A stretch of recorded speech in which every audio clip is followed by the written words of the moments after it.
map!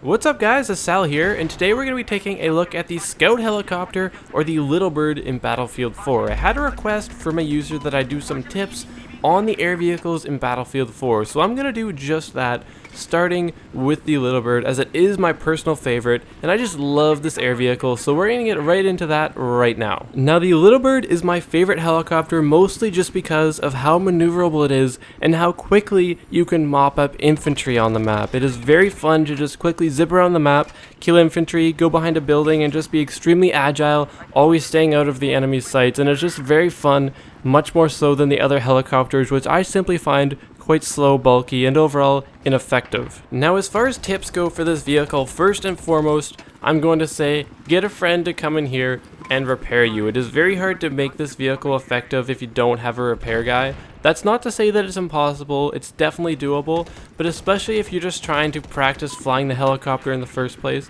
it is very beneficial to have somebody repairing you, as you can survive almost every missile hit, and as long as you can keep yourself stable, you should be just fine. And if for whatever reason you're having a hard time convincing your friends to come and repair you, you can always bribe them with the fact that if they complete the Engineer Expert assignment, which requires 50 repair tool ribbons, they will unlock a weapon, being the UMP9. I recently did this myself, and it actually takes quite a while unless you really put your mind to it, and it's actually a pretty fun weapon to use. So maybe if you are lacking that incentive to get a repair guy in your helicopter, give that one a shot. Maybe you'll have some luck there. Now, tip number 2. This is kind of an obvious one, but a lot of people get frustrated right off the bat because they can't make the helicopters work, and they get in and within 10 seconds they are crashed into the ground, rotors down, and it's just an overall big mess. And I'll tell you, tip number 2, you need to practice in the helicopter. I spent so long in the helicopter crashing and dying before I was finally able to get some kills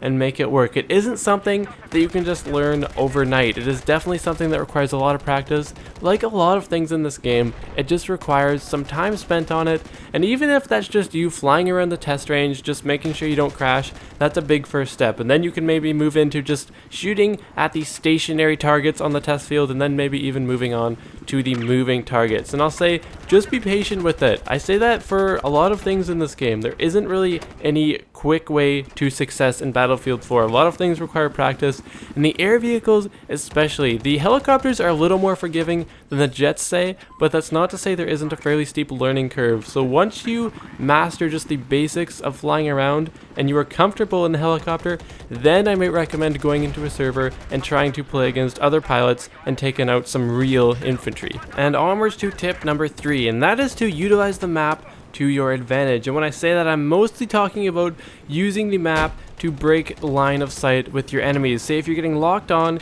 you can just peek around behind a building, get behind it, wait for the lock-on to break, because once you break line of sight, you will no longer be able to get locked onto. So it's really important to be able to quickly and efficiently get around a building or behind a hill and behind cover so that the enemy can no longer lock onto you. And one thing that you can do is you can even just get really low to the ground and just use a hill to block that line of sight to prevent that lock-on. Now, one thing you do need to be careful about when you get low is that you need to make sure there are no tanks nearby, because when you get low, you open yourself up to tanks firing at you with their main shell, which will pretty much one-shot you. So that is one thing you need to be aware of. But when you can get low and just get an obstacle between you and the enemy, you will break that lock-on and they will not be able to shoot at you. And the same goes for maps with an anti-air vehicle. Now, I hate anti-air vehicles when I'm in a helicopter because they will tear you to shreds. So if you are up against an anti-air vehicle, you just need to play smart, stick to your side of the map, pick your engagements wisely, don't overextend. That is probably one of the biggest things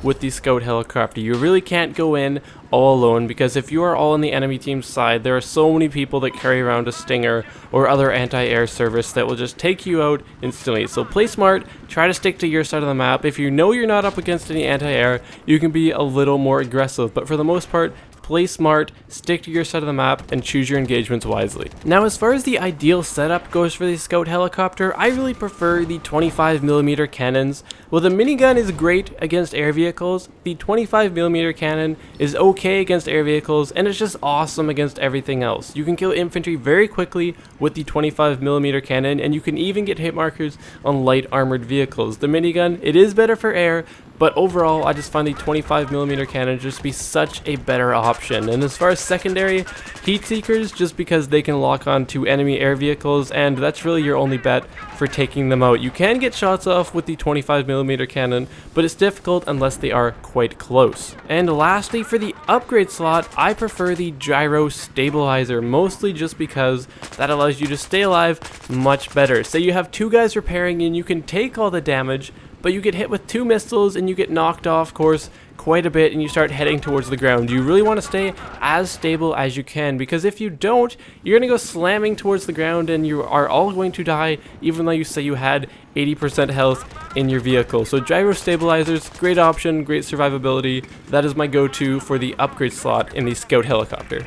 And that just about wraps up today's video on the Scout helicopter. Now guys, I do just want to quickly promote that I do have a Facebook and a Twitter page. Now the links are in the description, and if you want to just keep up to date on my channel and when the videos go live and just hear my random thoughts and ramblings and all that good stuff, you can like and follow me on Facebook and Twitter. Now guys, I do thank you for your viewership so much, so if you've liked this video, be sure to like it and also subscribe to my channel for more Battlefield content. Now guys, I do thank you so much for watching, and I will see you guys next time.